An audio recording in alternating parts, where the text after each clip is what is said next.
సుబ్రహ్మణ్య ఆరాధనం చేసినా, షణ్ముఖుడికి ప్రదక్షిణం చేసినా, ఆయనకి నమస్కారం చేసినా జ్ఞానము, ఐశ్వర్యము, సంతానము, సంతానమునకు క్షేమము, ఆయువు, ఆరోగ్యము అన్నీ కలుగుతాయి. అంత శక్తివంతమైనటువంటి సర్గ ఈ షణ్ముఖోత్పత్తి సర్గ. అందుకే వాల్మీకి మహర్షి ఎప్పుడూ కూడా అసలు ఫలశ్రుతి చెప్పరు. కానీ ఈ షణ్ముఖోత్పత్తి గురించి చెప్పిన తర్వాత, అందుకే షణ్ముఖుడికి ఉన్న గొప్పతనం ఏమిటో తెలుసా అండి?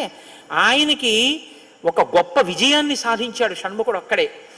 శైవ వైష్ణవాలు రెండూ కూడా వియ్యవందేట్టు చేశాడు.